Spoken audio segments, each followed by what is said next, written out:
Jangan lupa like, komen, dan subscribe channel YouTube TVRI Bengkulu dan nyalakan lonceng notifikasinya.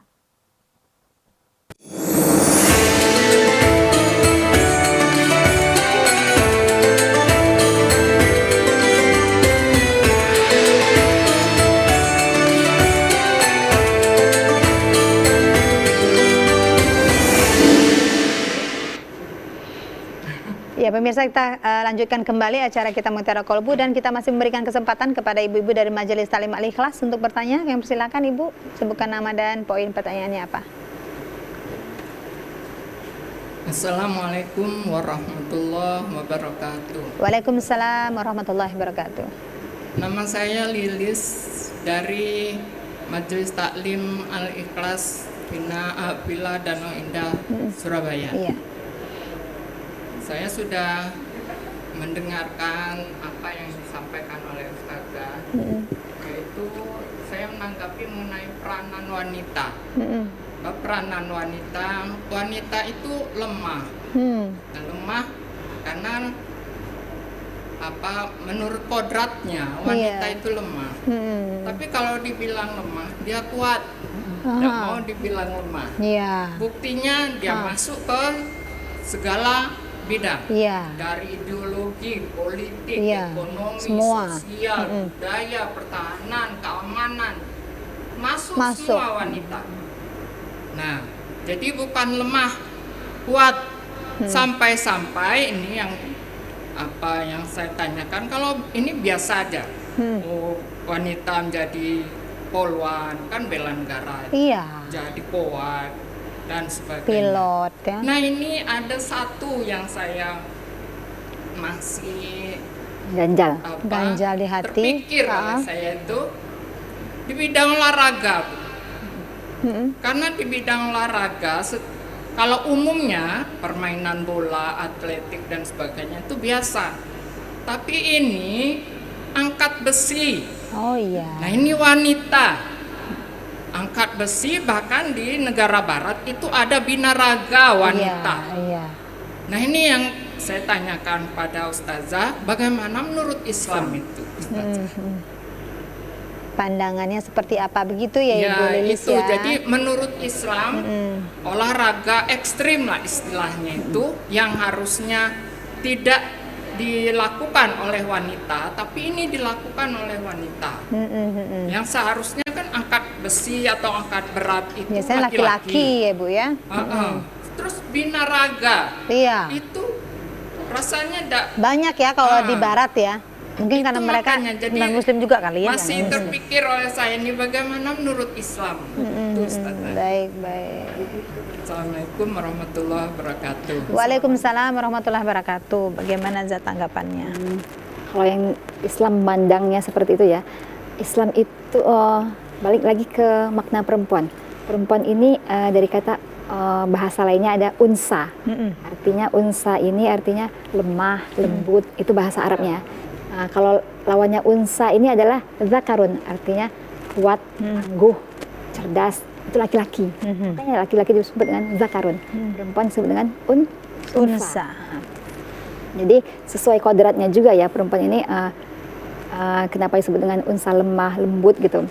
Karena emang dari sifatnya emang di Allah karuniakan dia dengan rahim. Ada rahim kan dalam tubuh kita, tempat berkasih sayang, tempat adanya bayi, janin itu kan. Jadi di tempat rahim inilah bayi bisa merasakan kehangatan dan sayang ibu. Makanya perempuan disebut dengan unsa, lembut, karena hanya dimiliki oleh perempuan. Lembut, sayangnya. Makanya Nabi mengatakan orang yang mudah masuk surga itu adalah orang yang penuh kasih sayangnya, banyak sayangnya, maksudnya perempuan gitu dikatakan. Itu. Nah, berbicara mengenai konteks apakah bagaimana Islam melihat masalah cewek yang jadi binaragawan gitu ya. Islam itu nggak melarang perempuan dengan apapun profesinya selagi tidak menyalahi kodratnya sebagai perempuan dan tidak menyalahi aturan syariat gitu. Jadi maksudnya jadi binaraga tetap pakai jilbab gitu ya? Nggak seperti itu, Mbak Ratih. Jadi kalau di Barat kan bedakan dulu antara budaya Islam Dan budaya Barat ya. Maaf, kita berbicara mengenai budaya Islam kita ya gitu. Nah, kayaknya bukan kayaknya misalnya Islam mengaturnya bagaimana perempuan tidak menyalahi kodratnya. Sedangkan di Barat itu ada bukan mungkin lagi, tapi mereka tidak menganut ideologi Islam gitu kan. Jadi mereka menyamaratakan perempuan boleh semua gulat pun boleh, apapun boleh gitu. Jadi terlalu emansipasi tetapi kebablasan seperti itu. Kita boleh emansipasi, tapi harus ada koridor aturannya juga yang menatanya. Nggak boleh juga kebablasan seperti itu kan. Makanya tidak beribadah, tapi nggak juga hulu gitu, nggak berlebih-lebihan seperti itu gitu. Jadi kita umat yang pertengahan gitu. Boleh berolahraga, tapi lihat aturan kodrat kita sebagai perempuan. Secara etika, secara adab saja, pantaskah perempuan seperti itu? Gitu. Kita bisa menilai secara naluri kita, naluri insting alamiah kita kan bisa menilai. Pantas nggak sih perempuan seperti itu gitu, angkat seperti itu, takutnya nanti rusak rahimnya atau apa seperti itu, karena dia perempuan kan emang kodratnya emang lembut kan gitu. Jadi kalau Islam menilainya itu pernah dibahas juga dalam kitab tafsir kontemporer, alangkah baiknya untuk menghindari olahraga-olahraga yang ekstrim seperti gulat, seperti apa lagi Binaraga tadi, angkat besi itu. besi. Kenapa Barat memperbolehkan? Karena tadi mereka tidak ada aturan Islam. Jadi semuanya asal boleh. suka ya kerjakan Suka, gitu ya.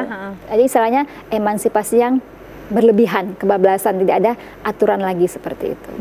Jadi kalau melihatnya Jadi kalau punya niat Ibu nggak usah Bu berarti, karena kita Wanita kan lemah. iya Harusnya laki-laki dilakukan oleh diberikan, perempuan. mungkin secara Allah memberikan kelebihan mungkin untuk dia kekuatannya, tapi bukan untuk untuk diekspos. Dan takutnya khawatirnya nanti semua orang pengen yang perempuan juga yang sebenarnya dia lemah ikut-ikutan juga gitu. Nanti kan itu kan mungkin orang-orang tertentu, tapi untuk ditampilkan itu kan kayaknya belum pantas ya, karena kita harus ada aturan pakaian kita, sedangkan itu kan harus terbuka seperti itu. Gitu.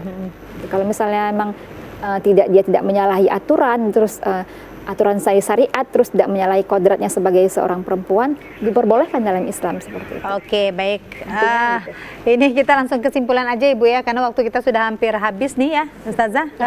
Langsung saja kesimpulan sesuai tema kita hari ini, Ustazah, silakan. Baik, untuk kesimpulan kita tema mengenai perempuan dalam Islam sini, saya ingin tadi belum tersampaikan secara penuh ya Ibu-ibu. Jadi peran perempuan dalam Islam ini sangat dimuliakan oleh Allah. Islam memberikan beberapa kewajiban kepada perempuan. Pertama adalah sebagai hamba Allah untuk beribadah. Yang kedua, dia kewajibannya harus kewajiban menutup aurat perempuan. Yang ketiga adalah kewajiban menjaga kehormatannya. Perempuan dalam Islam wajib menjaga kehormatannya. Maksudnya seperti apa? Dia harus menjaga harga dirinya. Sebagai seorang anak dia harus menjaga harkat martabat orang tuanya. Sebagai istri dia harus menjaga wibawa martabat suaminya. Sebagai ibu dia harus menjaga martabat dia sebagai seorang ibu di mata anak-anaknya, seperti itu. Yang keempat adalah perempuan sebagai khalifah. Sama kita dengan laki-laki, khalifah, pemimpin di muka bumi. Pemimpin kita dalam kategori fungsi dan peran yang berbeda tentu dengan laki-laki, seperti itu. Ini kewajiban perempuan dalam Islam. Adapun peran kedudukan perempuan dalam Islam atau kedudukan perempuan dalam Islam, Islam memberikan kemuliaan kepada perempuan sebagai seorang anak, sebagai seorang istri, sebagai seorang ibu, dan sebagai seorang wanita pekerja yang menopang kehidupan keluarganya. Jadi ini adalah peran-peran yang dimiliki oleh perempuan yang sangat dimuliakan oleh Islam. Jadi memberikan ladang pahala untuk perempuan membantu ataupun bekerja apapun itu selagi tidak menyalahi kodratnya dan melanggar aturan syariat. Silakan saja ya Zaya. Baik, terima kasih banyak Ustazah Eka sudah hadir bersama kami di sini. Terima kasih untuk ilmunya, dan ibu-ibu dari Majelis Talim Al-Ikhlas, terima kasih banyak sudah berpartisipasi bersama kami di sini. Dan pemirsa, demikian acara Mutiara Kolbu kita hari ini. Tadi kita mengangkat tema tentang perempuan dalam Islam, begitu ya. Dan kita menjadi perempuan ini bangga sebetulnya. Kemudian juga beruntung begitu ya, kita diberikan kepercayaan oleh Allah Subhanahu wa Ta'ala Ta'ala, tadi untuk mengandung, kemudian melahirkan, menyusui, dan mendidik anak. Bahkan kita diberikan satu keistimewaan, yaitu perempuan dikatakan merupakan madrasah pertama bagi generasi-generasi selanjutnya. Nah, oleh sebab itu pemirsa, jadilah perempuan-perempuan yang cerdas, perempuan-perempuan yang tangguh, perempuan-perempuan yang pantang menyerah, dan yang pasti harus menjadi perempuan yang bahagia. Kenapa? Karena percuma nih Zah, kita ilmunya banyak, kalau nggak bahagia anak-anak kita juga akan ikut nggak bahagia, begitu ya. Iya, itu wajib bahagia. Dan pemirsa, demikian saya Ranti Putria mohon undur diri, dan terima kasih banyak atas perhatian kebersamaan Anda. Wassalamualaikum warahmatullahi wabarakatuh.